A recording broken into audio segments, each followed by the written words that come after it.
kalau Empu Coper itu pernah membuat senjata, mungkin kalau dulu lebih ke meriah dicoba. Nah, dicoba katanya menggetarkan eh, bumi Ponorogo.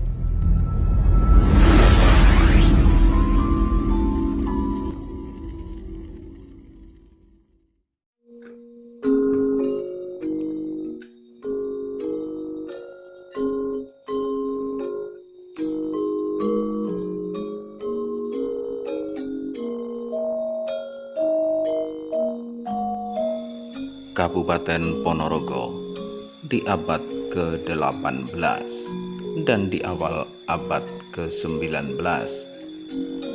Di saat itu tersebut dalam sebuah kisah, Raja Kasunanan Kartosuro, yakni susunan Pakubuwono II, harus berada kurang lebih 3 tahun di wilayah Kabupaten Ponorogo untuk mengungsi setelah kerajaan Kasunanan Kartosuro dilanda perang hebat dan keraton jatuh ke tangan pemberontak Laskar Cina dan Raden Mas Garindi yang dikenal dengan sebutan Sunan Kuning.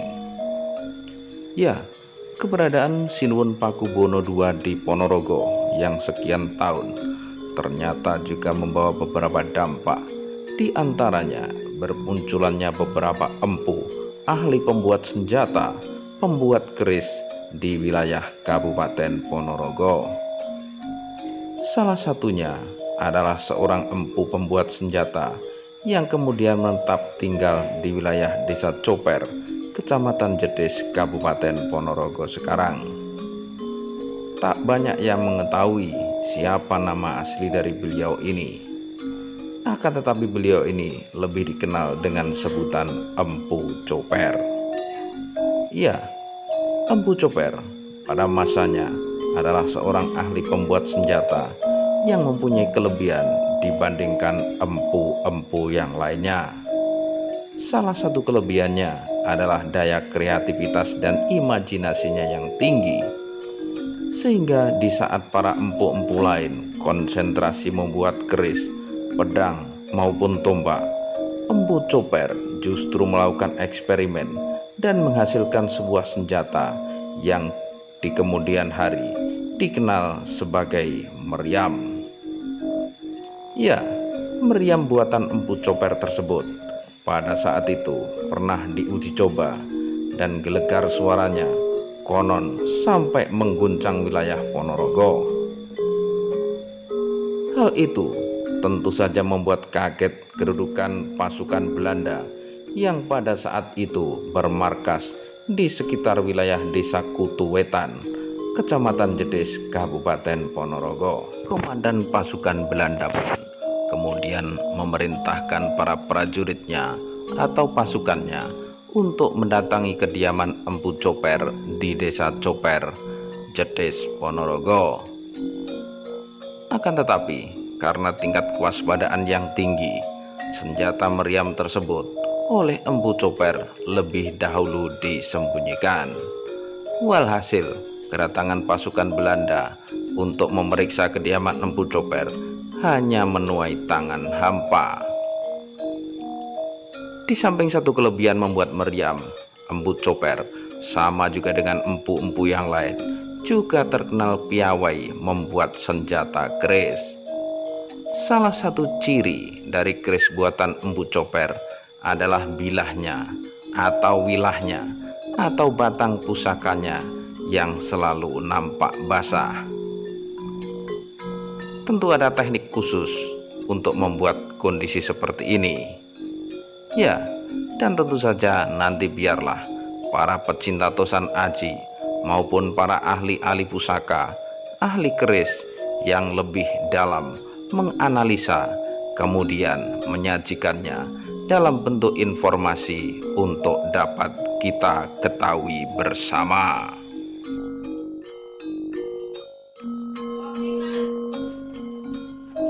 Assalamualaikum warahmatullahi wabarakatuh. Ketemu lagi. Mungkin kita akan ngobrol lagi setelah kemarin kita ngobrol tentang penunggu gaib jembatan Coper. kali ini kita tidak akan ngobrol satu yang gaib, tapi kita akan mengobrolkan sejarah. Mak Rom barangkali masa kecilnya familiar dengan Desa Coper karena apa? Ya tempat main, tempat sekolahnya Mak Rom dulu, mondoknya dulu, terus kemudian apa? Ya karena desanya memang bergandengan, bergandengan gitu. Ini yang Mojomati terus di Coper. Ini Mak Rom, dulu kan ada abad 18-an di sini pernah sugeng Empu Coper. Nama lengkapnya saya belum mengerti, tetapi kaprah disebut Empu Coper gitu. Yang diketahui Mak Rom tentang Empu Coper itu gimana Mak Rom? Sebatas maaf ini sebatas cerita Pak. Nggih, karena memang kan jauh sekali masanya. Salah satu ciri khas dari keris atau tosan aji bikinan Coper itu identik dengan apa? Kerisnya keteles. Seperti basah. Bilangnya basah. Seperti basah itu salah satu cirinya seperti itu.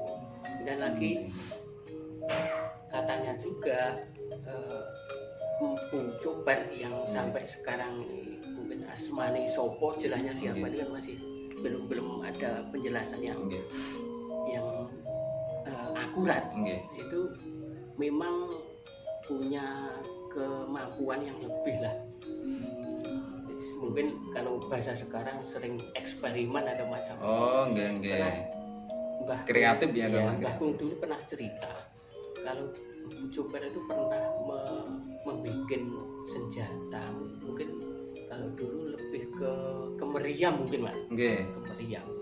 Sebenarnya tidak begitu besar juga tidak begitu panjang. Katanya sak kuku mungkin sepaha kaki. Iya. Dengan sekitar 1 meter atau 1,5. Nah itu pernah dicoba. Katanya menggetarkan bumi Ponorogo, khususnya dulu kan daerah Kutu, daerah Kutuitan atau kalau tidak salah Kutuitan ada markas Belanda itu. Mungkin nanti Mas Purwo sakit menggali tentang markas Belanda yang di Kutu. Ya itu istilahnya menggegerkan. Dan karena saking kerasnya suaranya. Ada kisah lagi Sinuwun Solo. Sinuwun Solo katanya juga mireng sampai suara itu terdengar dari Keraton Solo katanya begitu. Nah, berhubung mungkin mau mau dicari sumbernya suara itu atau mungkin mau dirampas bagaimana, akhirnya disembunyikan. Meriamnya tadi ya? Disembunyikan. Itu cerita dari mbah saya dan ya menyembunyikannya itu katanya juga dicoba, namun kala itu dicari juga tidak ada. Itu cerita nih Mbak. Kalau maaf, beliau mungkin masih ada keturunan yang dicoba. Saya dengar masih ada ya. Yang sekarang? Iya. Kalau yang sekarang belum. Saya sendiri opo bapak ini masih keturunan, saya tidak bisa menyimpulkan. Saya bukti-bukti yang akurat yang itu tidak ada. Dari apa? Salah satu Sudarsono Sanadji itu mengatakan bahwa salah satu keris karya Empu Coper itu yang menyimpan keturunannya yang ada di sini gitu. Iya. Mungkin bisa dicari, tapi lek golek wong akeh piye. Iya juga ya.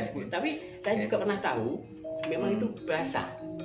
Kerisnya itu basah. Ada teman dulu punya kalau tidak salah Lok 7 jagung ya, kalau 7. Lok 7 itu yang Suko, Kitang Suko, Tarang Suko itu. Lok 7 itu basah sampai pikir saya itu tidak dirawat atau ternyata begitu dibersihkan ya kok seperti basah lagi seperti itu.